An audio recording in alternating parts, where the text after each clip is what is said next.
Modern AI can do things that feel like straight up magic. It can write a poem, debug your code, create these unbelievable images, all in the blink of an eye. But here's the paradox. Behind all that genius, there's this massive flaw. These incredible minds can't actually learn anything new once their training is done. They're basically frozen in time, unable to even remember the conversation you just had.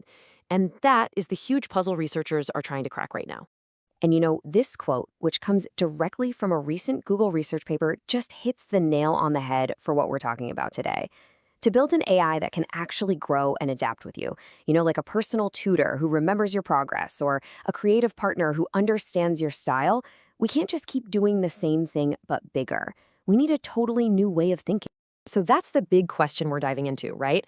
What if the very foundation of our most powerful AI models, these large language models, has a built-in memory problem? What if they literally can't form new long-term memories from talking to us? Well, as it turns out, that's pretty much exactly the situation we're in. To really get our heads around this, researchers have this perfect metaphor. They call today's LLMs brilliant amnesiacs. Think about that. They've got this bottomless ocean of knowledge from their training data, but they have absolutely no ability to create new, lasting memories from what's happening right now.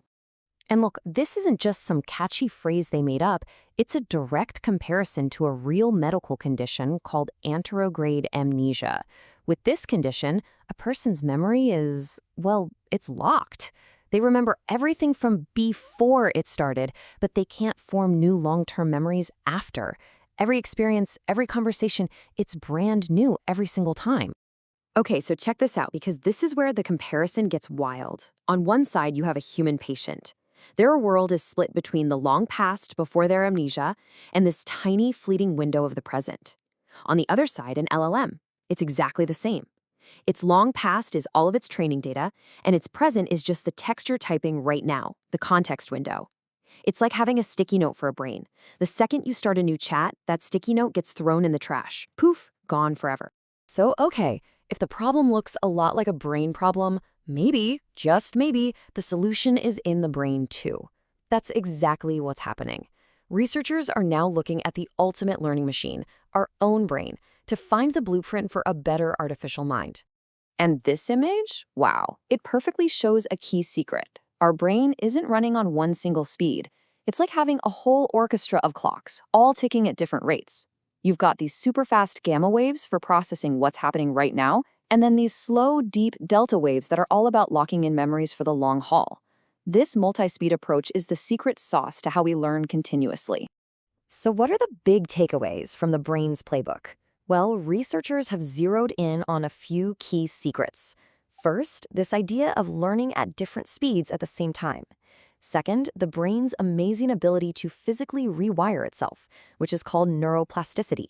And third, something really cool, the fact that our brain has different systems for remembering things versus remembering how those things are related to each other. All right, so that brings us to the first huge idea on the table for a solution. It's not about throwing out our current models.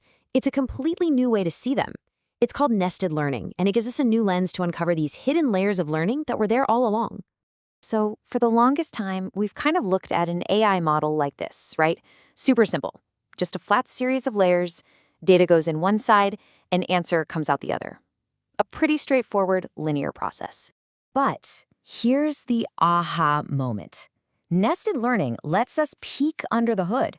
It shows us that inside that simple-looking structure, there's actually this whole hidden ecosystem of learning processes, all chugging along at different speeds, each trying to solve its own little problem. It's way more dynamic than we thought. So what does this all mean? Basically, nested learning tells us that training isn't just one big job. It's a system of many smaller nested jobs.